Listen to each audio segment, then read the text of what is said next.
जोहार साथियों, सांस्कृतिक बदलावों के ऐसे वीडियोस के लिए चैनल को सब्सक्राइब करें, लाइक, शेयर और कमेंट करें।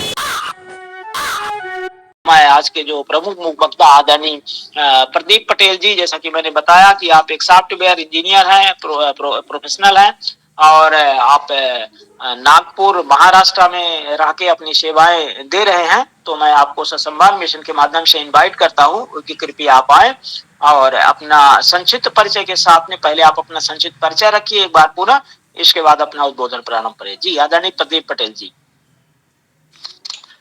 हेलो जी जी। आवाज आ रही है मेरी? हाँ आवाज आ रही, बराबर आ रही है। अच्छा। सभी को मेरा नमस्कार, प्रणाम। और ये इस बैठक में मैं संभवतः तीसरी या चौथी बार जुड़ रहा हूँ, पर ग्रुप की सिस्टर जो कह सकते हैं ग्रुप्स हैं दूसरे, उनमें मैं जुड़ा रहता हूँ। और क्योंकि मैं जिस पेशे से जुड़ा हूँ उतना समय नहीं मिल पाता है, तो मैं रेगुलर अपडेटेड नहीं रह पाता हूँ। पर जब भी मुझे हफ्ते में मौका मिलता है, मैं सारे ग्रुप में देखता हूँ क्या संवाद चल रहा है। और सभी ग्रुपों से जुड़े रहने का मेरा मकसद रहता है कि जो एक वैचारिक स्टिफनेस होती है, जो हम एक सोच अपने अंदर विकसित कर लेते हैं, वो कहीं ब्रेक होता है जब आप दूसरों के विचारों को सुनते हैं, एक्सेप्ट करते हैं। और इस ग्रुप में कई लोग उसमें परिचित, राहुल जी से इसी ग्रुप के माध्यम से परिचित हुआ। एडवोकेट नंद किशोर जी से भी मैं ग्रुप के माध्यम से जुड़ा रहा हूँ। कहीं कहीं उनके पोस्ट देखता हूँ, मूल निवासी इस ग्रुपों में जुड़े रहते हैं। फिर भी शायद समय की कुछ कमी रहती है। तो मैं मुख्य बात पे आता हूँ। मैं थोड़ा सा परिचय दे दूं अपना। मेरा नाम प्रदीप कुमार पटेल है और मैं मुख्यतः मध्य प्रदेश से हूँ। मेरा जन्म स्थान व्यवहारी तहसील है शहडोल जिले का, जो रीवा और शहडोल के बीच में पड़ता है। और मेरी प्रारंभिक शिक्षाएं, प्राइमरी स्कूलिंग मेरी सिंगरौली से हुई है। मेरे पिताजी वहाँ काम करते थे। फिर मैं वापस बिहारी आया, फिर शहडोल गया और फिर हो गया शिक्षा और व्यवसाय के रोजगार के इसमें विभिन्न शहरों में रहा। तो ये मेरा एक संक्षिप्त परिचय है। पेशे से मैं एक सॉफ्टवेयर इंजीनियर हूँ। मुझे लगभग 11-12 साल से ज्यादा हो गए हैं इस इंडस्ट्री में और कई उतार चढ़ाव जीवन में आए देखे। तो कल राहुल जी का फोन आया मेरे पास। उन्होंने बोला कि अगर आप कुछ बात रखें, तो मैं सच कहूँ तो मैं अभी इस तरह के प्लेटफॉर्म में बोलने के लिए मुझे कभी अवसर मिला नहीं और मेरी उतनी तैयारी भी नहीं थी।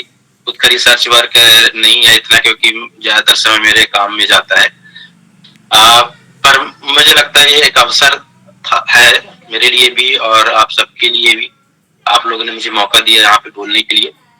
तो जो एक कम्युनिटी का एक, जैसे कहते हैं ना कि एक बेनिफिट होता है, तो यहाँ पे आपको देखिए बोलने का अवसर मिलता है, तो आप एक स्पीकिंग स्किल डेवलप कर सकते हैं, जो आपके पर्सनल ग्रोथ के लिए कहीं ना कहीं अच्छा रहता है।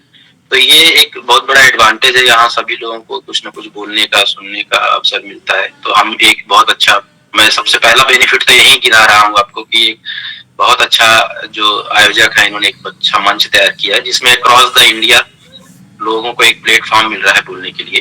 तो वो जब सुनना एक अलग चीज होती है, लेकिन जब आप सुनते रहते हैं और जब आप बोलते हैं तो आपको समझ में आता है कि आपने कितना समझा, कितना सुना और आपके थॉट्स जो है कितने एक दिशा में अलाइंड है कि बहुत सारे सिर्फ जानकारियों का संग्रह मात्र है। तो ये एक अच्छा अवसर होता है। तो उन्होंने कल मुझे फोन लगाया और कुछ बोलने के लिए कहा कि आप वक्ता के रूप में यहाँ पे आइए। मैं पिछले 3-4 बैठकों में जुड़ा रहा, अच्छे वक्ता थे यहाँ पे। तो मैं आप सभी का ग्रुप के माध्यम से इस बैठक में स्वागत और वंदन अभिनंदन करता हूँ। साथ ही मैं सभी का आभार भी व्यक्त करता हूँ जो आप लोगों ने मुझे मंच दिया है। मैं एक स्लाइड बनाया हूँ, मैं आपको शेयर करता हूँ। मैं थोड़ा वीडियो ऑफ कर रहा हूँ, मेरे ख्याल से थोड़ी सी वॉइस की दिक्कत है। एक जस्ट मिनट मुझे देंगे, उससे क्या हम एक दिशा में बात कर पाएंगे। मेरा स्लाइड अभी आप लोग को, हेलो थोड़ा सा, हाँ दिख रहा है। ओके जी सर, जी दिख रहा है, दिख रहा है। हाँ, तो दिख रहा है जैसा जी, जैसा कि यह 170वीं बैठक है और मैं इसमें केवल चौथी या तीसरी बार ही उपलब्ध रहा हूँ और आप में से कई लोग इसमें सीनियर मेंबर हैं। आपको मिशन के एजेंडे के बारे में मुझसे ज़्यादा जानकारी है। फिर भी मैं जितना जानता और समझता हूँ उतना मैंने प्रयास किया है। और तो आज का जो विषय राहुल जी से चर्चा हुआ था, उन्होंने जो बताया था सामाजिक सांस्कृतिक बदलाव की बाधाएं, समाधान और पीपीएसएम मिशन की भूमिका एवं और उसके बाद हम यह देखेंगे कि हमने जो अभी तक प्रयास किया हम वहाँ पे कहाँ पे खड़े हैं, क्या गुंजाइश, संभावनाएं और शेष हैं और कितना अच्छा इसको किया जा सकता है। तो मैं विषय के अंतर्गत बहुत सारी बात है जिस पे हम चर्चाएं कर सकते हैं। और लेकिन मैं आज के विषय में जो है मुख्य रूप से दो मुख्य बातों के बारे में बात करूंगा, चर्चा करूंगा, जो कि हमारे या एक व्यक्ति के रूप में और एक परिवार के रूप में, समाज के रूप में, देश के रूप में या जिस भी फ्रेम में जाए, ये मुख्य बाधाएं मुझे लगता है कि ह्यूमन के एक मनुष्य के उसमें आती हैं जो उसको आगे बढ़ने से रोकती हैं। उसमें जो है एक विक्टिम माइंडसेट, एक विक्टिम माइंडसेट होता है और ये माइंडसेट अलग अलग तरीकों से काम करता है और अलग अलग जगह इसके प्रारूप स्वरूप बदलते जाते हैं। क्योंकि हम अपने आप को एक मूल निवासी विचारधारा बहुजन और एक ऐसे वर्ग या समूह से अपने आप को जोड़ के देखते हैं जिसका एक इतिहास ऐसा रहा है कि उनके साथ संसाधनों की कमियां रही हैं, उनके साथ भेदभाव, शोषण, इस तरह की बातें होती हैं और इसमें बहुत सारी सच्चाई भी है और कुछ नैरेटिव भी है। तो उस चीजों के बारे में हम थोड़ा सा चर्चा करेंगे। कहीं ये हम जिस समूह के बारे में बात कर रहे हैं, जिस समूह से अपने को एसोसिएट करते हैं, क्या हमारे ग्रोथ में या हम जो आगे जिस स्तर पे अपने आप को विस्तार करना चाहते हैं या जो हमारे एक सुनहरा भविष्य है जिसे हम कहते हैं, उस तक पहुंचने में क्या हमारे स्तर पे कुछ कमियां है, हमारे माइंडसेट पे कुछ कमी है, और अगर है तो वो किस स्तर पे है, किन मुद्दों को लेकर है, क्या उसे करेक्ट किया जा सकता है, क्या उसको बदला जा सकता है, या जो हम सोच रहे हैं बिल्कुल सही है। इन सब विचारों, इन सब तथ्यों पर, विचारों पे, बातों पे हमें थोड़ा सा और छानबीन करने की आवश्यकता है, कुछ विश्लेषण करने की आवश्यकता। तो मेरे हिसाब से मैंने अपने इस कॉन्टेक्स्ट में इस विक्टिम माइंडसेट को तीन भागों में, तीन मुद्दों में, तीन खंडों में विभाजित करने का प्रयास किया है। एक इतिहास का बोझ और शिकायत का नशा और पहचान का संकट। तो इतिहास का बोझ किस तरीके से हमको आगे नहीं बढ़ने दे रहा है, इस पे हम एक गहन चिंतन और मंथन कर सकते हैं कि इतिहास को लेकर हमारी जो समझ है, जैसे कि हम कहते हैं कि 5000 वर्षों से हमारा शोषण हो रहा है और हमारे पास संसाधन नहीं थे या हमारे साथ अत्याचार हुए, हमें पढ़ने के अधिकार नहीं थे और लिखने के अधिकार नहीं थे। अब मुझे मतलब हम लोग बहुत सारे हैं, जुड़े हैं आपस में, तो इस तथ्य और इस बात को लेकर सबके मन में अलग अलग जानकारियां हो सकती है। हम नॉट नेसेसरी कि हम सब एक ही बात को लेकर अलाइंड हो, कुछ फर्क हमारे आपस में भी होगा। जो हम ये कह रहे हैं कि हमारे साथ इतिहास में कितना अत्याचार हुआ, कोई व्यक्ति ये कहेगा हाँ इतना अत्याचार हुआ, कोई व्यक्ति कहेगा हाँ इतना अत्याचार हुआ, कोई कहेगा कि शायद कम हुआ। तो मैं उस डिबेट में नहीं जाना चाहता कि इसकी सच्चाई कितनी है, कितना झूठ है, कितनी सही है। मैं सिर्फ ये यहाँ पे बात रखने की कोशिश करना चाहता हूँ कि इतिहास में जो चीजें किसी भी साथ, सिर्फ हमारे ही इसके साथ नहीं, किसी भी समूह या वर्ग के साथ जो चीजें हुई होगी या हुई है, तो उसको हमको इस दृष्टिकोण से नहीं देखना चाहिए या बार बार इस चीज को नहीं हाईलाइट करते हुए कहना चाहिए कि हमारे साथ ये हुआ वैसा हुआ। हमें बल्कि ये ऐसा सोचना ये चाहिए कि इतने अत्याचारों और इतने विषमताओं के बावजूद भी हमारा समाज आज एक उस स्तर पे है और हम लगातार प्रयास करते हुए उसको हमने बाधा या अपना ऑब्स्टिकल नहीं बनने दिया। हमारे साथ जो भी शोषण या अत्याचार हुआ तो हमने उसको एज ए विक्टिम माइंडसेट के लिए नहीं उठाया कि नहीं अब तो हमारे साथ बहुत शोषण या अत्याचार हो गया, अब हम क्या करें, हम कुछ कर ही नहीं सकते। बजाय उसके हमको एक पॉजिटिविटी में देखना चाहिए कि इतने शोषण और अत्याचार के बीच भी हमारे बीच ऐसे महापुरुष हुए हैं और हमारा समाज और हम लोग भी इतनी विषमताओं के बाद भी बहुत अच्छा कार्य करने में सफल रहे हैं। अगर हम अपने पुराने जो महापुरुष हैं, चाहे महात्मा बुद्ध हो, कबीर हो, अम्बेडकर साहब हो, ज्योतिबा फुले हो, अगर आप इनको देखिए तो इनके समय की परिस्थितियां कैसी रही हैं।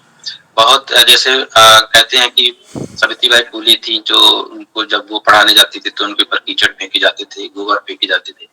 लेकिन आप ये देखिए उनकी माइंडसेट देखिए कि उस विषम परिस्थितियों के बाद भी उन्होंने शिकायत करने या पूछने की बजाय एक प्रगति का मार्ग चुना। प्रगति का मार्ग चुना कि उनके अंडर में क्या चीजें हैं, वो क्या कर सकते हैं, उस पे उन्होंने ज्यादा फोकस किया और उस पे वो लगातार काम करते रहे और उसका परिणाम ये हुआ कि वो एक पहली बालिका स्कूल खोलने में सक्षम हुए और वो जो उनका काम था वो दूसरों के लिए एक प्रेरणा बना। तो ये सब चीजें हैं कि हमको उस फेर और सर्किल में ये घूमने की बजाय या अपनी ऊर्जा को बहुत ज्यादा उस तरफ नष्ट करने की बजाय हमको एक पॉजिटिविटी में देखना चाहिए कि हमारे पास क्या ऑप्शंस है और हम उस चीज को कैसे आगे लेके जा सकते हैं। दूसरी बात मैंने वही की शिकायत करने का नशा, तो ये एक ऐसी एक माइंडसेट हो जाता है और ये केवल इतिहास को लेकर भी नहीं है। अगर आप अपने घर परिवार में देखेंगे, पड़ोस में देखेंगे, कई बार अगर आप अपने फीमेल जनरेशन को भी अगर आप देखेंगे, उनमें एक विक्टिम माइंडसेट रहती है, हर चीज पर शिकायत करके बताने की चीज है, बजाय इसके ओनरशिप लेने की कि हमारे बस में क्या चीजें हैं, हम कैसे आगे ले जा सकते हैं, हम छोटे छोटे प्रॉब्लम्स को सॉल्व कर कैसे आगे बढ़ सकते हैं, उस तरफ ना जा करके हम एक उस लूप में घूम जाते हैं जहाँ लगातार हम शिकायत ही करते हैं। तो हमें शायद इस माइंडसेट से बाहर आने की जरूरत है। दूसरा, पहचान का संकट। तो ये एक बड़ा एक टॉपिक है। जैसे अगर हम अपना पोस्ट इंडिपेंडेंस देखें, जैसे कि हमारा अगर जिसे हम बोलते हैं एसटीएससी, ओबीसी या मूल निवासी या बहुजन समाज, तो एक संघर्ष का दौर रहा है निश्चित रूप से, इससे इनकार नहीं किया जा सकता। और खासकर 1980 का अगर आप जैसा देखें तो एक आंदोलन भी हुए, राजनीतिक आंदोलन हुए, सोशल आंदोलन भी हुए, जिसमें हम लोगों ने तमाम तरह के आंदोलन करके एक जो एक क्या कहते हैं, एक राजनीतिक वर्चस्व था उत्तर भारत में, उसको कहीं ना कहीं पुश बैक किया और अपने लिए कुछ स्थान बनाया वहां पे। और उसका अगर आप देखें तो एक परिणाम भी दिखता है। हमारे समाज और वर्ग से काफी लोग पॉलिटिक्स में है, समाज के अलग अलग लीडरशिप मोड में काम कर रहे हैं। लेकिन हमको ये भी देखना है कि हमने एक आइडेंटिटी अपनी एक बना ली बहुजन वाली, और एक इस तरह की मानसिकता एक डेवलप हो गई है कि हमारा शोषण हुआ और हम इस चीज को लड़कर लेंगे और संघर्ष करके लेंगे, तो हम हमेशा एक कन्फ्लिक्टिंग मोड में रहते हैं। लेकिन अगर आप देखिए सन 2000 के बाद के जो पीरियड्स आए, मतलब वो जो 20 साल का एक कन्फ्लिक्टिंग एरा को अगर आप देखें, तो उसके बाद एक ट्रांजिशन का दौर अभी चल रहा है, जिसमें समस्याएं अब उस तरह की नहीं रहेगी जो उस दौर की थी। लेकिन हम कहीं न कहीं उसी पहचान को लेकर आगे बढ़ रहे हैं और कई बार हमारे अंदर एक डर रहता है कि हम अगर उस आइडेंटिटी से शिफ्ट होकर के एक नया काम करते हैं, तो कहीं न कहीं हमारा वो जो आइडेंटिटी हमने डेवलप किया था उसका क्या क्या होगा। तो एक डर रहता है। जैसे कि हम अगर इसको इस अपने मिशन के संदर्भ में देखें, पुरोहित प्रशिक्षण मिशन, तो मैं कई जगह ये डिबेट हमारा चलता रहता है कि अरे ये तो ब्राह्मणों का काम था, हम ये क्यों करेंगे, हम जिंदगी भर लड़ाई लड़े इस चीज के लिए कि ये ब्राह्मण बात फैल रहा है, या जो भी चीजें हैं इस तरीके, हम वही चीज खुद करने लगे। तो ये एक शिफ्ट है हमारे दृष्टिकोण में, जिसको अभी जो पीपीएसएल टीम है, एक मुझे लगता है कि एक नया सोच लेके आई है। तो ये बहुत सारे लोगों को इस जगह से इस ट्रांजिशन में जाने में एक अड़चन सा महसूस हो रहा है और होता है, जो कि हम विभिन्न ग्रुपों में इस चर्चाओं में देखते हैं, जो मैं महसूस किया हूँ। तो इस आइडेंटिटी शिफ्ट जो है, इस पहचान का संकट जो है कि हम जिस एजेंडे और जिस चीज को लेकर चल रहे थे, तो अचानक उसको एक थ्रेट महसूस हो रहा है और हम उसी से बंधे ही रहना चाहते हैं। हम उसमें कोई नयापन लाने में एक घबराहट महसूस होती है लोगों को। तो यही चीज मैं उन्हीं इन बातों पे मैं यही कहना चाहता हूँ कि देखिए, चीजें ऐसी है कि हम चाह कर भी, चाहे हमारा जो इतिहास है हमारा, हम उसको चेंज नहीं कर सकते। हम क्या चेंज कर सकते हैं, हम बदल सकते हैं, हम अपनी चीजों को बदलाव ला सकते हैं। हम उस विक्टिम माइंडसेट में कंफर्ट महसूस होने लगता है कि अच्छा ठीक है यार, हमारे साथ तो बहुत बुरा हुआ, अब हम क्या करेंगे, कुछ नहीं करेंगे, हम ऐसे ही रहेंगे, बस गाना गाते रहेंगे। तो वो जो एक कंफर्ट जोन है, एक माइंडसेट है, जहां हमको चैलेंज मिलता है कि यार इस क्वेश्चन मार्क और इस प्रॉब्लमेटिक सिचुएशन से भी हमको आगे निकलना है, तो हम क्या करें। तो वहां पे एक चैलेंज अपने आप को फील होता है, तो उस चैलेंजिंग मोड में हम अपने आप को पुश बैक करें और उस मानसिकता से बाहर निकले। दूसरा जो मेरा टॉपिक था अभी जो हमने बात किया, एक विक्टिम माइंडसेट, दूसरा मैं जो बात करता हूँ कि बिहेवियरल जो है, एक रिफ्लेक्सिव बिहेवियर। तो वो जो एक विक्टिम माइंडसेट है, उसके इमीडिएट बात एक दूसरी चीज आती है रिफ्लेक्सिव बिहेवियर की, यानी एक ऐसी प्रतिक्रिया जिसके बारे में हमने कोई तैयारी नहीं की है, तो सामने वाले से कुछ हमको थ्रेट मिल रहा है या सामने वाले से हमको कुछ आर्गुमेंट मिल रहा है, तो हम उस चीज को तुरंत रिएक्ट करते हैं। इसी को रिफ्लेक्सिव बिहेवियर बोलते हैं। हम बिना उस चीज पे एनालिसिस किए या अपना समय दिए हम तुरंत उस पे एक एक प्रतिक्रिया देने की कोशिश करते हैं, जो कि एक रिफ्लेक्सिव या एक नेचुरल टेंडेंसी होती है, एक नैसर्गिक प्रक्रिया जिसको हम बोलते हैं, उस तरह की चीजें होती है। तो यहाँ पे हमको कुछ अपने इस बर्ताव आचरण में बदलाव। तो विक्टिम माइंडसेट के बाद मेरा दूसरा जो विषय है रिफ्लेक्सिव बिहेवियर, जहाँ हम बिना तैयारी की चीजें प्रतिक्रिया देते रहते हैं। तो इसमें होता क्या है कि हमारी एनर्जी काफी चली जाती है, और इस प्रकार से हमारी जो एनर्जी का जो वेस्टेज होता है, हमारे संसाधनों का जो एक वेस्टेज हो जाता है, उसकी वजह से हम किसी वांछित परिणाम तक नहीं पहुंच पाते। मैं अपना ही उदाहरण देता हूँ। मैं लगभग कॉलेज के बाद से ही इन सब चीजों पे कुछ पुस्तकें पढ़ता था। उस समय तो सोशल मीडिया इतना एक्टिव नहीं था, बट कुछ पुस्तकें पढ़ी थी मैंने,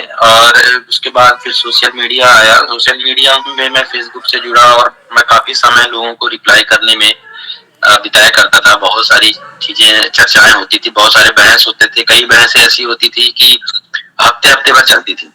फिर व्हाट्सएप आया, व्हाट्सएप में भी वही प्रक्रिया बनी रही। हम पोस्ट देखते थे, तुरंत पोस्ट पे प्रतिक्रिया देते थे और पढ़ते रहते थे। धीरे धीरे मुझे रियलाइज हुआ कि जो हम यही एक्सचेंज करते हैं शब्दों को और इमीडिएट रिफ्लेक्टिव कमेंट्स देते हैं, उससे कुछ होता नहीं। मैं अगर आज उस व्यक्ति को देखूं तो आज भी वही काम कर रहा है कि वो अपने फेसबुक व्हाट्सएप में मैसेजेस आते हैं, और फिर वो एक चर्चा चालू हो जाती है।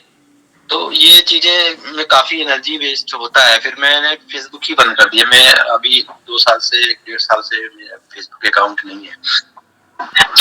तो ये चीजें होती है काफी, हम अपना जो एनर्जी वेस्ट करते हैं बिना सोच समझे। क्योंकि क्या होता है कि हर व्यक्ति का एक अपना पावर हाउस होता है, मतलब वो किसी चीज से जुड़ा है और उसके पास लगातार कुछ सूचना आई हुई है पहले से, और उसका माइंडसेट पहले से एक उस डायरेक्शन में ऑलरेडी प्रिपेयर हो चुका है। वो उन थॉट्स को लेकर, एकांगी विचारों को लेकर के, क्योंकि कई बार हम बहुत क्लोज जाते हैं, हम एक तरीके के विचार को लेते जाते हैं, तो हम इतने रिजिड हो जाते हैं अपने थॉट्स को लेकर कि हमको दूसरी थॉट्स के लिए एक चैलेंज लगता है, एक थ्रेट लगता है हमारे उस थॉट्स को लेकर के कि जो हमने अभी तक डेवलप किया है वो उसका क्या होगा। ये तो एक अलग ही बात कर रहा है सामने वाला व्यक्ति। तो हम उस चीज को समझने के बजाय उसको प्रतिकार करना शुरू कर देते हैं, और वो एक कॉन्फ्लिक्ट के रिजल्ट में कुछ आउटपुट दिए बिना हमारा काफी समय संसाधन लेके चला जाता है।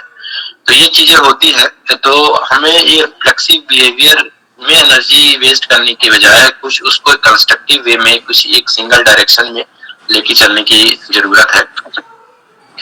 तो ये मेरा दो मुख्य बातें हैं जो मैं इसमें, एक मिनट, तो इसका सॉल्यूशन क्या है? इसका मुझे लगता है कुछ हमारी व्यवहारिक योग्यताओं में बदलाव की जरूरत है, या हमें अपनी व्यवहारिक योग्यताओं, या जिसे हम बिहेवियरल कॉम्पिटेंसी बोलते हैं, उसमें हमें कुछ डेवलपमेंट करने की जरूरत है, जो कि समय के साथ डेवलप होती जाती है। यदि हम उस चीज को लेकर के जागरूक रहें कि हमें क्या बदलाव करने की जरूरत है एज ए पर्सन, और एज ए पर्सन डेवलपमेंट करने की बहुत ज्यादा जरूरत इसलिए भी है क्योंकि हम जब समूह में जाते हैं तो हमारा समूह व्यक्तियों से बना है। तो उस व्यक्ति में जिस तरीके के ज्यादा लोग होंगे, वो समूह की आइडेंटिटी भी वैसी बन जाएगी।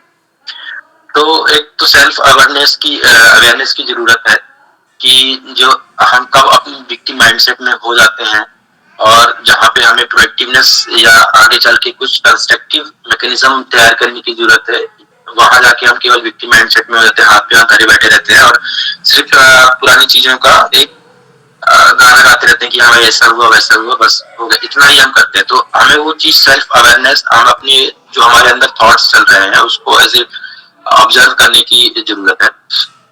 दूसरी का ग्रोथ माइंडसेट की आवश्यकता है। तो ग्रोथ माइंडसेट यहाँ सबके लिए हर चीज अलग अलग तरीके से हो सकती है। कोई किसान है, कोई बिजनेसमैन है, कोई सर्विस सेक्टर में है, कोई कुछ अलग अलग कर रहा है। तो जो व्यक्ति जिस भी क्षेत्र से जुड़ा है उसमें ही उसको ग्रोथ के जो माइंडसेट है, जो एक हमको आगे बढ़ना है, बस उसी क्षेत्र में आगे बढ़ना है। जो भी हम कर सकते हैं उसमें हर दिन हर समय कुछ हमको नया जोड़ते जाना है। तो जब हम एज ए पर्सन डेवलपमेंट करेंगे तो हमारा जो कम्युनिटी है, जिस कम्युनिटी से हम बिलोंग करते हैं, वो कम्युनिटी भी अपने आप डेवलप होगी। और जब वो कम्युनिटी डेवलप हो जाएगी तो हम आगे अपने आप ही, जब हमारी कम्युनिटी स्ट्रांग हो जाएगी तो हमारा जो एक गैप है, पावर गैप है दूसरी कम्युनिटी के साथ में, वो एक बैलेंस्ड हो जाएगा।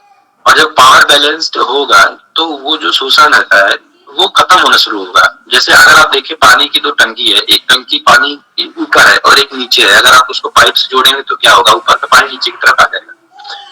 तो नेचर ने हर चीज में एक साइंस और एक विज्ञान पहले से ही बना के रखा है।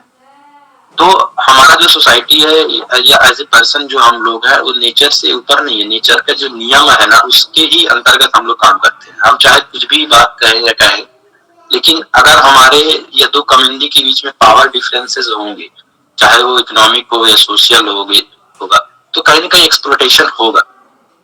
अगर कोई कम्युनिटी हमसे ज्यादा ऊपर है, पावरफुल है, और हम नीचे हैं, तो निश्चित रूप से कहीं ना कहीं वो एक डिफरेंस दिखता है। और ये बहुत नेचुरल है, बहुत प्राकृतिक चीजें हैं। तो समाधान सिर्फ वही है कि वो जो पावर गैप है उसको हमको फिल करना है। और पावर गैप जो कि इतने समय में आया है तो वो अचानक एक दिन में फिलअप नहीं हो सकता। तो पावर गैप कैसे फिल होगा, उसके लिए as a community and as a person हम सबको अपने अपने पावर्स और अपनी अपनी कॉम्पिटेंसीज, अपनी क्षमताओं में विकास करना पड़ेगा। और हम सबको मिलके फिर अपनी कम्युनिटी में कोऑपरेट करके उस कम्युनिटी का लेवल बढ़ाना पड़ेगा। दूसरा चीज जो आता है कि हमारे जो सोशल आइकॉन हैं, जिनके बारे में हम लगभग सभी सोशल मीडिया, डिजिटल मीडिया में बात करते हैं, तो हम इन सभी कम्युनिटी जो हमारे जो सोशल आइकॉन्स हैं, जो हमारे महापुरुष हैं और भी हैं जो उनका भी नाम नहीं है यहाँ पे, सभी हैं, उनको हम कैसे रिप्रेजेंट करते हैं। हम उनको एक ऑप्रेस्ड सप्रेस्ड कम्युनिटी के लीडर के रूप में दिखाते हैं, लेकिन हम सिर्फ उनको इसी रूप में बस दिखाने का ही काम करते हैं। मतलब अगर हम जैसे बुद्ध की बात करें, बाबा साहब अम्बेडकर की बात करें, ज्योतिबा फुले की बात करें, तो हम उनको एक केवल एक पॉलिटिकल आइकॉन के रूप में बना लेते हैं कि भाई हाँ ये हमारा एजेंडा है, ये हमारी कम्युनिटी है, हमारे लीडर है। पर हमको ये चीज देखना चाहिए कि उनकी क्या खासियत रही है। अगर आप इन चारों को जिनके बारे में बात करें, तो इन्होंने बहुत सारा या तो खुद लिटरेचर लिखा है या लिटरेचर के लिए कंटेंट दिए हैं। अगर आप देखिए महात्मा बुद्ध की कितनी किताबें चलती है, कबीर साहब ने इनकी कितनी पुस्तकें हैं, और बाबा साहब अम्बेडकर ने इतनी सारी पुस्तकें पढ़ी हैं, इतनी पुस्तकें पढ़ी हैं कि हम शायद हमारी कल्पना के बाहर। पर एज ए पर्सन हम और हमारी कम्युनिटी नया लिटरेचर क्या डेवलप कर रही है, हम लोग नया क्या लिख रहे हैं, हम लोग परसेप्शन को कैसे चेंज कर रहे हैं, हिस्ट्री को लेकर के, सोसाइटी को लेकर के, फ्यूचर को लेकर के, अपने वर्तमान को लेकर हम नए परसेप्शन कैसे डेवलप कर रहे हैं, बना रहे हैं, या जो हम केवल एक पुराना ही कोई परसेप्शन जो बिल्डअप हो गया 20 साल 30 साल पहले, बस उसी को कैरी करते जा रहे हैं, उसमें कुछ नया चेंज नहीं कर पा रहे हैं। तो ये चीजें हमको समझना चाहिए कि हमारे जो लोग थे जिन्होंने इतना सारा साहित्य दिया हमको, एक मिनट से कौन आ रहा,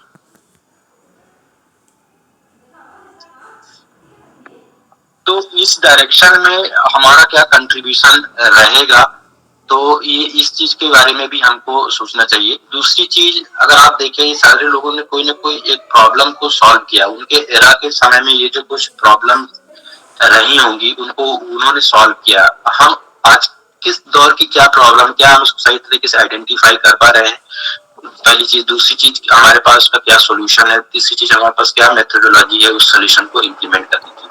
अगर आप इन महापुरुषों को देखें और हम अपने को देखें तो हमारे और इनके थॉट प्रोसेस में, इनके काम करने की शैली में और इनके आउटकम की अगर हम बात करें तो इनमें से सभी ने कुछ न कुछ ऐसा एक डिलीवरेबल दिया है, एक ऐसा आउटपुट समाज को दिया है जो बहुत इफेक्टिव रहा, जिसने एक्चुअली में समाज में परिवर्तन लाए।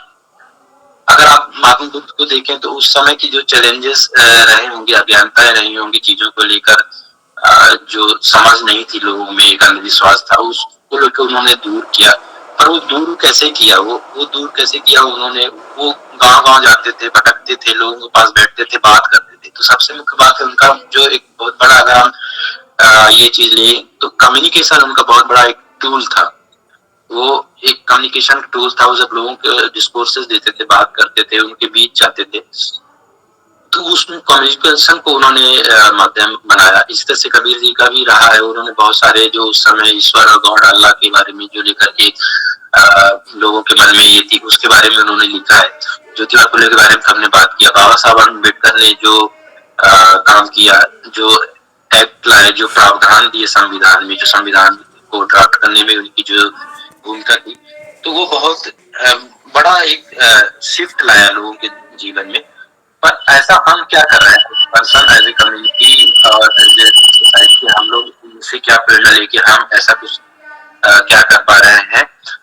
तो ये चीजों के बारे में हमें सोचना है। हम केवल विक्टिमाइज्ड माइंडसेट और रिफ्लेक्सिव नेचर में आकर के सिर्फ थॉट्स और विचार, पर्सनल चैट और ये सब कर करके सिर्फ हम अपनी एनर्जी को वेस्ट करें, या हमारे पास एक प्रोग्राम है जिसको लेके हम कुछ आगे बढ़ सकते हैं। तीसरी चीज मैं बात करना चाहता हूँ इस कम्युनिटी कैपिटल की, कि जो हम कम्युनिटी है, जैसे हम सारे पटेल हैं यहाँ पे जुड़े हुए हैं, कुर्मी जुड़े हैं, अगर हम इसको एक्सटेंड करते हैं तो हम फिर उसमें ओबीसी में आ जाते हैं, और एक्सटेंड करते हैं तो एसटी एससी ओबीसी का हमारा एक सर्किल बन जाता है। तो ये जो कम्युनिटी बनती है, ये जो हमारी कम्युनिटी है, इसको हम सिर्फ इसलिए इस्तेमाल कर रहे हैं कि भाई उन्होंने ऐसा किया और हम ऐसे हैं, तो हम सिर्फ एक दीवार बना रहे हैं कि वो और हम, वो वर्ग से आप समझ रहे हैं मैं किसकी बात कर रहा हूँ, और हमसे किसकी। तो क्या हम सिर्फ एक वो ईंटों को जोड़ जोड़ के केवल हम दीवार बना रहे हैं कि वो और हम के बीच में, या हम कोई एक कम्युनिटी में एक ब्रिज बना रहे हैं कि भाई चलो हमारा जो भी हम कम्युनिटी का आइडेंटिफाई कर रहे हैं, तो वो कम्युनिटी के लोग उस ब्रिज से एक जगह से दूसरी जगह आ जा सके।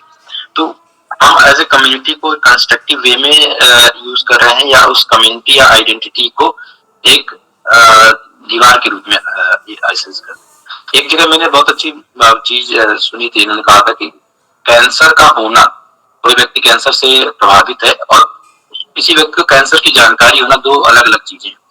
तो जो हम एसोसिएशन की बात कर रहे हैं, कम्युनिटी की बात कर रहे हैं, तो ये कम्युनिटी को हम कैसे आइडेंटिफाई करते हैं, ये जो एसोसिएशन है, कम्युनिटी है, इसको हम आइडेंटिफाई, जो आइडेंटिटी है हमारी, इसके बारे में हमको एक अवेयरनेस है, एक जानकारी है कि ठीक है ये एक लॉजिकल ग्रुपिंग मात्रा है, ये कोई एक फिजिकल एंटिटी नहीं है कि भाई सिर्फ पटेल ही है, बाकी दुनिया में कोई दूसरा जाति है ही नहीं, या कि सिर्फ एक एसटी एससी या ओबीसी है, बाकी लोग है ही नहीं।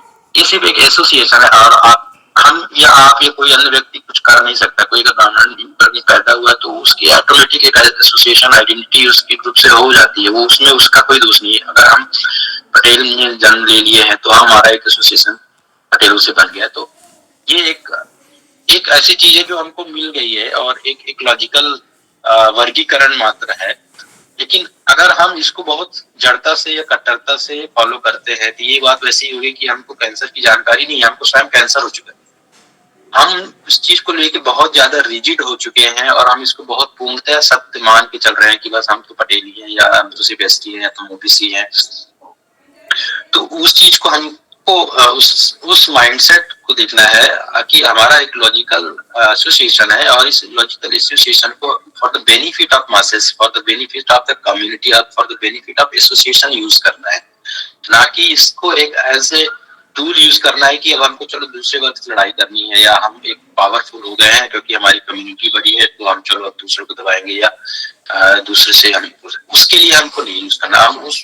मैं अगर चीज की बात करूं तो वॉल खड़ी करने के लिए उस पावर का यूज नहीं करना, हमको ब्रिज बनाने के लिए यूज करना है, आपको for the benefit of society community की यूज करना। मैं इसका एक उदाहरण अगर देना चाहूँ तो मैं जो अपने गांव का अगर याद करता हूँ, जब मैं रहा करता था तो उस समय टेंट वगैरह नहीं चलते थे, शादी ब्याह जब होती थी तो इस तरह का टेंट वगैरह का सिस्टम नहीं था।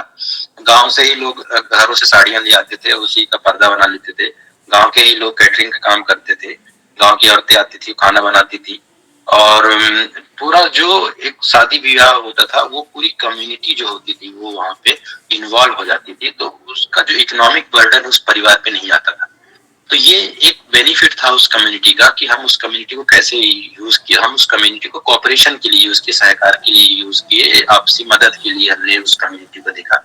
इसी तरीके से गांव में जब किसी के यहाँ पहले खपड़ा वाले घर बनते थे, तो जब किसी के छत पड़ना होता था, किसी के दीवार बनता, पूरे गांव के लोग उसको हेल्प करते थे। वो उससे आदमी इतना करता था कि उन सबको खाना खिलाता था। तो ये पावर ऑफ कम्युनिटी है कि हम, ये हमारी सामाजिक जो पूंजी है, अगर हम किसी ग्रुप से एसोसिएटेड है तो उस ग्रुप को हम, उस ग्रुप के अंदर जो सबसे कमजोर व्यक्ति है उसके हेल्प के लिए यूज करते हैं। तो हमें अपनी कैपिटल पूंजी को इसी के लिए इस्तेमाल करना है, जिसमें कि हमारा इकोनॉमिक नेटवर्किंग, नॉलेज शेयरिंग, जैसे कि हम आज कर रहे हैं, ये नॉलेज शेयरिंग कम्युनिटी का बहुत अच्छा एग्जाम्पल है। मैं पिछले बैठकों में आपसे नॉलेज लेकर आज मुझे मौका मिला, मैं अपनी बात कर रहा हूँ। दूसरा इकोनॉमिक नेटवर्किंग, अगर मैं अपने आसपास देखता हूँ, वहाँ जैसे सिंधी समाज है, तो सिंधी समाज में महिलाएं भी कुछ न कुछ अचार पापड़ का बिजनेस करती हैं। तो उन, जैसे अगर हम कुछ प्रोड्यूस करते हैं तो हमारे सामने इमीडिएट एक प्रश्न ये आता है कि जो हम प्रोड्यूस कर रहे हैं वो कंज्यूम कहाँ होगा, उसको मार्केट कहाँ मिलेगा। तो उसका अगर हम उदाहरण देखें तो वो जो बिजनेस करते हैं वो उन्हीं की कम्युनिटी में कंज्यूम हो जाता है। तो इमीडिएट उनको जो एक ये है ना, एक ये लगता है कि यार अगर हम कुछ बिजनेस कर रहे हैं तो इमीडिएट हमको मार्केट कहाँ मिले, तो उनको एक इमीडिएट सपोर्ट मिल जाता है वहां से, तो वो वहां से उनको एक स्टार्टअप का बेस मिलता है। तो वो एज ए कम्युनिटी एक बहुत अच्छी चीज है, इकोनॉमिक नेटवर्किंग। दूसरा नॉलेज शेयरिंग जो हम अभी कर रहे हैं। दूसरा सोशल कॉम्पिटेंसी। तो एक सोसाइटी में अलग अलग तरीके के लोग होते हैं, एक ही सोसाइटी के अंदर होते हैं, एक परिवार के अंदर ही अलग अलग लोग होते हैं। कई बार परिवार के अंदर भी लोगों की नहीं बनती, भाई भाई की नहीं बनती है, परिवार में दूसरे सदस्यों के साथ नहीं बनती है। तो जब आप इस परिवार से बाहर जाते हैं तो आपकी इमीडिएट नेबर आते हैं, फिर आपका सोसाइटी आता है, आपकी आती है। तो जब आप आपस में घुल मिल के काम करते हैं तो अलग अलग नेचर, अलग अलग थॉट प्रोसेस के लोगों के साथ जब आप मिलते हैं तो जो एक टकराहट की स्थिति है उसको आप कैसे मैनेज करते हैं, ये सीखने की जरूरत होती है। उनके विचार अलग हैं, हमारे विचार अलग हैं, फिर भी हमको मिलकर के कॉमन गोल्स को आगे लेके कैसे जाना है। तो ये जो चैलेंजेस हैं और इनकी एक जो एक्सरसाइज हो जाती है, प्रैक्टिस होती है और एक ट्रेनिंग कह सकते हैं होती है, तो एज ए पर्सन आपको काफी इम्प्रूव करता है, जो आपको आपके प्रोफेशनल लाइफ में भी हेल्पफुल रहता है, आपके सोशल लाइफ में भी हेल्पफुल रहता है। और जो हम अचीव करना चाह रहे हैं एक सोसाइटी के रूप में, एक कम्युनिटी के रूप में, कि भाई हमारा अल्टीमेट गोल क्या है, कि हम जो हमारा समाज पिछड़ा है वो एक अगला समाज बन जाए, उसकी जो समस्याएं हैं, इकोनॉमिक समस्याएं हैं वो हल हो जाए, वो उसकी जो थॉट लेवल पे, थिंकिंग लेवल पे जो समस्याएं हैं, अंधविश्वास है, पाखंड है, तो वो दूर हो। तो वो दूर आपके सोशल कॉम्पिटेंसी के बिना नहीं आ सकती। जब तक हम आपस में एक दूसरे से मिलना जुलना बातचीत नहीं करेंगे, तब तक हमारे थॉट्स आपस में घुलेंगे मिलेंगे नहीं, तब तक हम उस चीज में आगे नहीं बढ़ सकते हैं। तो ये कुछ चीजें जो मैंने अभी तक बात की, एक विक्टिम माइंडसेट, दूसरा रिफ्लेक्सिव बिहेवियर, और तीसरा जो हमारा ये है बिहेवियर कॉम्पिटेंसी, और सोशल कैपिटल की जो हमने अभी बात की है। तो उस चीज में पीपीएसएम की क्या भूमिका हो सकती है, उस पर हम अब कुछ देर के लिए चर्चा करेंगे। तो पीपीएसएम की भूमिका मैं यहाँ पे कुछ डिफाइन नहीं करना चाह रहा हूँ। पीपीएसएम की ऑलरेडी 170वीं बैठक है, ऑलरेडी उसका एक खाका और स्ट्रक्चर बना हुआ है। मैं उसी कॉन्टेक्स्ट में ही ये बात रख रहा हूँ, और जो मुझे लगता है कि ऑलरेडी हमने डिस्कस किया हुआ है। तो जो पुराना ढर्रा है, एक विक्टिम माइंडसेट है, रिफ्लेक्सिव बिहेवियर है, उसका जो निवारण है कि हम अपनी व्यवहारिक योग्यता में बदलाव करें, अपने दृष्टिकोण में बदलाव करें, और हम अपने टारगेट सेट करें कि हम कहाँ पे पहुंचना चाहते हैं और हमारी वर्तमान स्थिति कहाँ है, वहां तक कैसे पहुंचेंगे, क्या क्या टूल्स लगेंगे, क्या क्या कॉम्पिटेंसीज लगेंगी, एग्जीक्यूशन कैसे होगा, प्लानिंग कैसे होगा, ट्रैकिंग कैसे हम करेंगे। उसमें पीपीएसएम जो है एक मीडिएटर, एक कोऑर्डिनेटर, एक फैसिलिटेटर के रूप में यहाँ पे आ सकता है। और जो हमारे सिस्टर ग्रुप्स हैं, सिस्टर ऑर्गेनाइजेशंस हैं अलग अलग शहरों में, जो हमारे जो इंफ्रास्ट्रक्चर है सोसाइटी कम्युनिटी की, जैसे पटेलों के कई जगह हॉस्टल बनी हुई है अलग अलग शहरों में, तो इनको हम कैसे यूज कर सकते हैं, इनको कैसे बेहतर तरीके से अपने एग्जीक्यूशन के लिए उपयोग कर सकते हैं, शिविर लगाने में, कैटरिंग करने में। तो ये चीजों में हमारी क्या भूमिका हो सकती है, इस डायरेक्शन में हमको सोचने की आवश्यकता है। तो ये तो हुई बात कि हमारे से क्या एक्सपेक्टेड है एज ए पीपीएम मिशन, हमारे क्या गाइडलाइंस है, हमारा क्या विजन है, क्या मिशन है। तो अब बात आते हैं, क्योंकि 170वीं बैठक हो चुकी है, तो हम इस के साथ कितना अलाइंड रहे हैं अभी तक, हमने क्या क्या किया है और हम उसमें कितना अपने आप को सफल हुए हैं, इसका एक रेट्रोस्पेक्टिव थॉट प्रोसेस भी होना चाहिए, एक पुनर्वलोकन होना चाहिए कि हमने क्या क्या किया, क्या गलतियां रही, कहाँ पे हम डेविएट हो गए, विचलित हो गए अपने लक्ष्यों से, और हम जो रिसोर्सेज पुट अप कर रहे हैं उससे हम कितना लाभ ले पा रहे हैं, नहीं ले पा रहे हैं, कहाँ फेल हुए हैं। इन सब बातों पे हम चर्चा करेंगे। और मेरे ख्याल से राहुल जी और जो जनार्दन जी हैं, जो शुरू से जुड़े रहे हैं, जिन्होंने इसके बारे में रूपरेखा रखी, इसको डेवलप किया, मे भी शायद मैं किसी का नाम बोल रहा हूँ, मैं क्षमा चाहता हूँ, मुझे एकदम कोर डिटेल इसके बारे में स्पष्ट जानकारी नहीं है, जितनी जानकारी है उसके हिसाब से मैंने नाम लिया है। तो अब वो लोग इस पे ज्यादा अच्छे से आगे अभी जो बात करेंगे कि हम उस पे कहाँ पर हैं और कैसे हैं। लास्ट में जो मैं इस पीपीएम मिशन में एक कड़ी को ऐड करना चाहूंगा, जैसे बुक्स, जो किताबें होती हैं वो हमारे माइंडसेट को ट्यून अप करती है, हमको एक दिशा देती है, हमारे थॉट प्रोसेस को बदलती है। तो अगर आप टोटली यूट्यूब और सोशल मीडिया और फेसबुक पे डिपेंडेंट है अपनी जानकारी के लिए, तो मैं ये यहाँ पे एक बात रखूंगा कि जो ये डिजिटल मीडियम जो होते हैं, सोशल मीडिया बहुत क्यूरेटेड होते हैं और इनमें एल्गोरिथम्स लगे होते हैं। तो जब आप एक बार मायावती जी का वीडियो देख लेंगे तो आपको लगातार मायावती जी का ही वीडियो मिलेगा, और अगर आप एक बार मोहन भागवत का देख लेंगे तो बस मोहन भागवत का ही दिखाई देगा। तो आप धीरे धीरे क्या हो जाते हैं, एक माइंडसेट में ट्रैप हो जाते हैं, एक चैनल विजन में चले जाते हैं, एक टनल विजन में चले जाते हैं, आपको पूरी दुनिया उसी ही दिखने लगती है। आपको थोड़ी देर, आपको महीने भर 10 दिन में ऐसा लगने लगेगा कि पूरा भारत बस आरएसएस के अलावा कुछ है नहीं, बीजेपी के अलावा कुछ नहीं है। और अगर आप इस वाले डायरेक्शन में जाते हैं तो आपको बस लगेगा कि मूल निवासी के अलावा कुछ है ही नहीं, सारा जगह बस अब अगले पंचवर्षीय में मूल निवासी की सरकार ही बन जाएगी। तो ये टनल विजन को ब्रेक करने के लिए जरूरी है कि हम अलग अलग थॉट्स को एक्सेप्ट करें, हम्बली एक्सेप्ट करें, और पठन सामग्री जो बहुत सारे अपने ऑथर्स हैं, साइकोलॉजी के ऑथर्स की मैं बात कर रहा हूँ, मैं हिस्ट्री के बारे में बात नहीं कर रहा हूँ, क्योंकि हिस्ट्री को लेकर भी बहुत सारे चीजें हैं, बुक्स हैं, लोग हिस्ट्री एक बार पढ़ लेते हैं कई बार, लेकिन साइकोलॉजी के बारे में नहीं पढ़ते हैं। तो साइकोलॉजी पढ़ना बहुत जरूरी होता है, क्योंकि हमारा जो ह्यूमन नेचर है, अगर आप देखें, कहते हैं 3 लाख पहले से या 1 लाख पहले से होमो सेपियंस आए, हम मानव आए, उसके बाद पिछले 10,000 सालों से एक समूहीकरण में लोग रहना शुरू किए, फिर पिछले 5-6 हजार सालों से, 8,000 सालों से खेती वगैरह आई, फिर उसके बाद एक बौद्धिक विकास का एक फेज आया जिसमें महात्मा बुद्ध, लाओ त्से और सुकरात वगैरह बहुत बड़े दार्शनिक आए।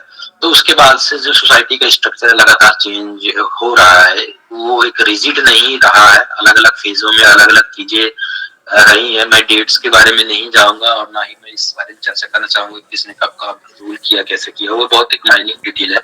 मैं इन जनरल एक परसेप्शन की बात कर रहा हूँ कि जो ह्यूमन सोसाइटी है बहुत रिफ्लेक्सिव, मतलब बहुत क्या बोलते हैं उसको, फ्लेक्सिबल है, रिजिड नहीं होता है, इसको आप बदल सकते हैं, इसको नई जगह पे लेके जा सकते हैं, पहले भी बदला है, आगे भी बदलेगा। तो हमको बहुत रिजिड माइंडसेट के साथ अगर हम रहेंगे तो शायद हम अपना एक हमारा जो जीवन है, एक खूबसूरत जीवन जो प्रकृति ने हमको दिया है, हम केवल एक थॉट प्रोसेस में जी करके खत्म कर देंगे, ना हम कोई बदलाव ला पाएंगे, ना हम कोई बदलाव देख पाएंगे। और कई बार हम शायद एक कुंठा के उसमें, या सुपर एक्साइटेड जिसको बोल सकते हैं, कि भावावेश जिसको बोल सकते हैं, कि बस हो गया, अफगानिस्तान से लेकर के हम पूरा यहाँ इंडिया और अगल बगल का एक पूरा राष्ट्र नया बना देंगे, इस तरह की थॉट प्रोसेस जो लोगों को मान में भरती है। तो आप एक अनरियलिस्टिक माइंडसेट में जा करके जीना शुरू कर देते हैं, और आप अपने जीवन का एक बहुत अच्छा जो यूज कर सकते हैं, आप एक छोटे लेवल पे आप जो बन सकते हैं या समाज को दे सकते हैं डिलीवरेबल, वो देने की बजाय एक बहुत बड़े अनरियलिस्टिक ड्रीम को फॉलो करते हैं, जो कि आप कभी पूरा नहीं कर सकते हैं उसका उसकी जाए तो। वो चाहे लेफ्ट विंग साइड में जाए या राइट विंग साइड में जाए, टू एक्सट्रीम जो हम धारा में चले जाते हैं, तो उससे ये होता क्या है कि हमारे कैपेसिटी के अंदर जो चीजें हैं जिसको हम डिलीवर कर सकते थे या कर सकते हैं, वो एक छोटा सा डिलीवरेबल, एक छोटी सी चीज समाज को या अपने को देने की बजाय हम एक बहुत बड़े सुपरफिशियल विजन में ट्रैप होकर के कुछ भी नहीं दे पाते।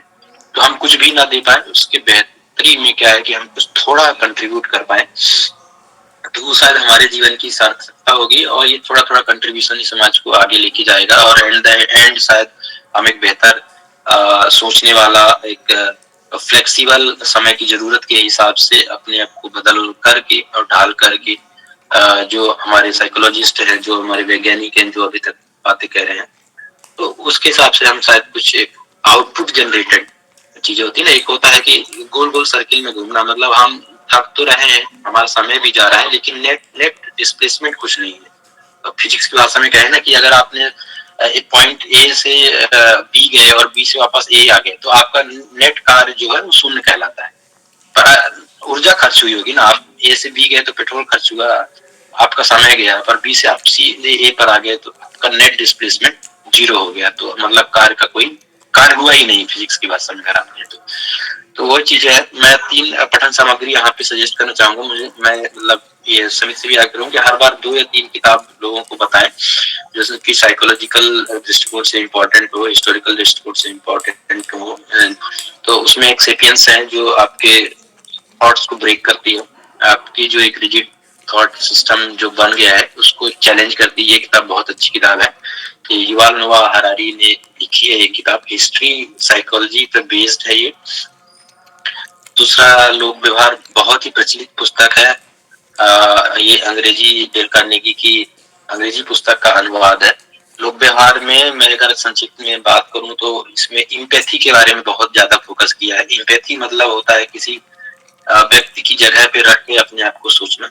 तो इसमें होता क्या है कि जब आप इम्पैथेटिक होते हैं अपने कन्वर्सेशंस में, दूसरों से बात करते समय, तो आप सुनते ज्यादा है, बोलते कम है। तो ये एक सबसे बड़ी रिक्वायरमेंट होती है किसी कम्युनिकेशन को आगे लेके जाने में। आपका कम्युनिकेशन किसी व्यक्ति के साथ, किसी समाज के साथ तभी आगे बढ़ेगा जब आप सुनेंगे ज्यादा और बोलेंगे थोड़ा सा कम। जब आप सुनने की माइंडसेट रखते हैं, उसकी भावनाओं, उसकी फीलिंग, उसके सिचुएशन में जाकर के जब आप चीजों को समझते हैं, तो आपको भी उसका पक्ष समझ में आता है, और जब आप उसका पक्ष समझते हैं तब आप अपना पक्ष भी रख पाते हैं। तो ये चीजें हैं। और तीसरी एक अच्छी बुक है रॉबर्ट ग्रीन की 48 लॉज ऑफ पावर। ये पॉलिटिक्स के ऊपर ज्यादा है, political dynamics, how society works, how people works के बारे में बहुत अच्छी चीजें हैं। अभी तक सत्ता को लेकर जो भी उलटफेर होते रहे हैं, कैसे चीजें काम करती है, ये बहुत अच्छी किताब है, पढ़ने लायक किताबें हैं इसमें। तो आशा करता हूँ ये सब किताबें पढ़ेंगे। और जो पीपीएसएम मिशन है, मुझे लगता है कि शायद मुझे जो अवसर दिया गया था, मैंने उसके साथ कुछ नया करने का प्रयास किया होगा, और जो हमारे जो ह्यूमन चैलेंजेस हैं उसको मैंने यहाँ पे रखा होगा।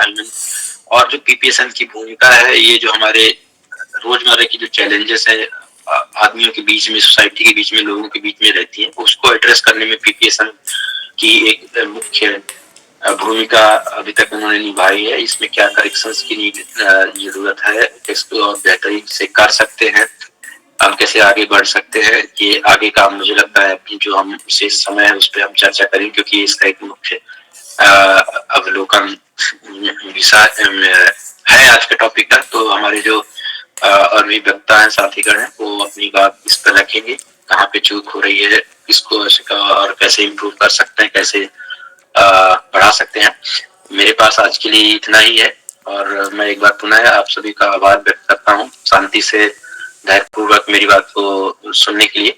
मेरे पास जो भी थोड़ा बहुत मैंने रखने का प्रयास किया है, और आगे की चर्चाओं में मैंने कुछ अगर बात इधर उधर की है तो कृपया जरूर रखें, उसको मुझे भी समझने में आसानी होगी। इसी के साथ मैं अपनी बात खत्म करता हूँ। बहुत बहुत धन्यवाद। जी बहुत बहुत शुक्रिया आदरणीय प्रदीप सर।